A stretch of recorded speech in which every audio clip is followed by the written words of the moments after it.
There was once a dream, an ambitious vision that spanned continents, oceans, and civilizations. A mega-project so vast more than 150 nations were drawn into its orbit. New airports, motorways, and seaports were promised. Visions of glittering skylines, of the next Dubai, the next Singapore, were painted with cinematic precision.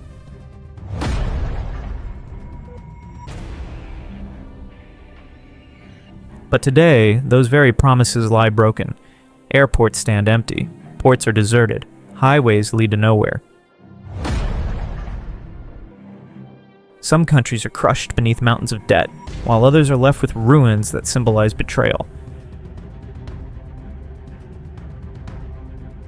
This was the Belt and Road Initiative, China's grandest global gamble. Once hailed as the project of the century, it is now whispered about as a geopolitical disaster. And at the heart of its collapse lies one question: how did the promise of prosperity turn into the burden of debt?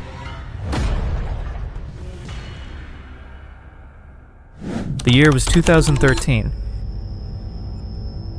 In Beijing, President Xi Jinping announced a plan unlike any the modern world had seen: a new Silk Road, connecting Asia, Africa, and Europe through sprawling railways, highways, and maritime routes. The declared mission was noble: uplift struggling nations, bring development where none existed, and crown China as a leader of global progress. The world took notice.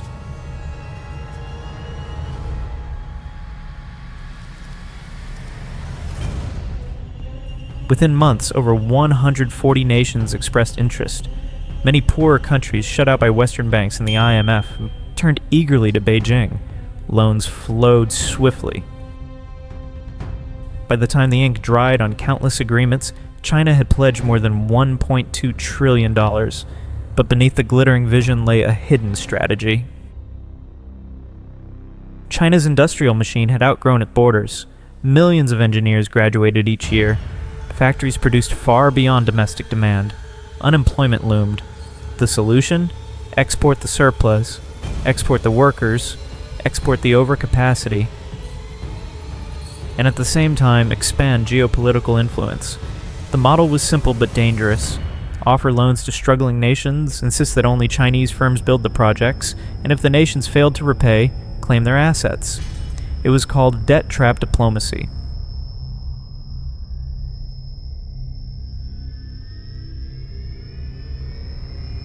The most striking case emerged in Sri Lanka.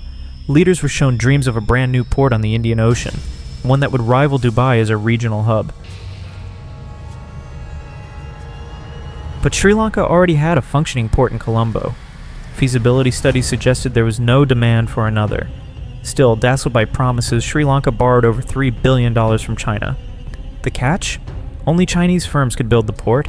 The result was Hambantota Port, a grand construction that saw barely 30 to 40 ships stop over in an entire year.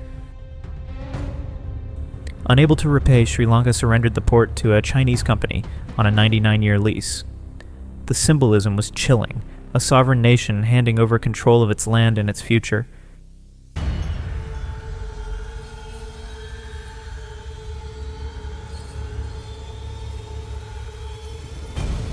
Sri Lanka was not alone. Across Africa, the same story unfolded. In Zambia, copper was king. The nation hoped to modernize with Chinese loans.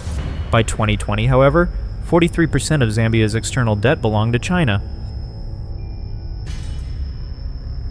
When the pandemic struck and global demand collapsed, Zambia defaulted. Dreams of modernity gave way to dependency. Sovereignty was eroded, piece by piece.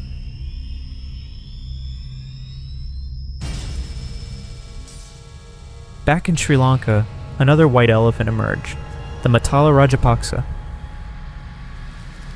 International airport, costing $200 million, built with Chinese loans, it was meant to complement Hambantota Port. But airlines ignored it. Passengers never came.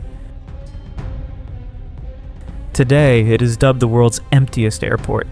On some days, elephants wander freely on its unused runways.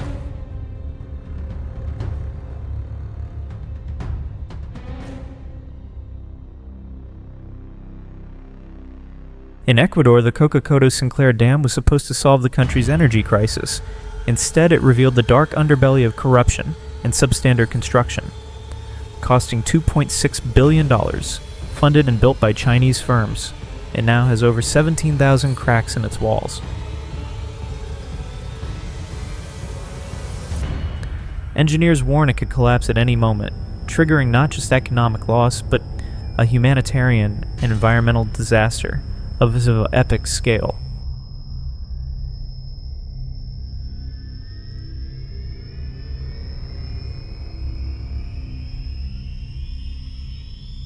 Perhaps the biggest blow to China's prestige came from Italy, the only G7 nation to join the BRI.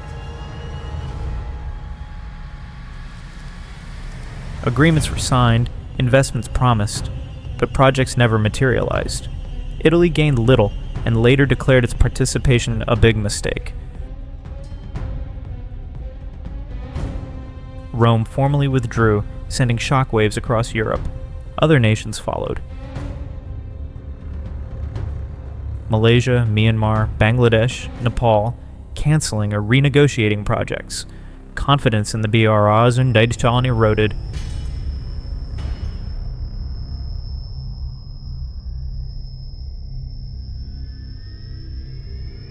As the BRI faltered, the US and Europe launched their own initiatives. Washington unveiled the Partnership for Global Infrastructure and Investment, PGII. Brussels introduced the Global Gateway. Both promised transparency, accountability, and low-interest loans. Everything the BRI was accused of lacking. But the collapse of trust pushed Beijing closer to Moscow. After its invasion of Ukraine, Russia sought new allies. China, through the BRI, became its lifeline. A new axis emerged. China and Russia against the West.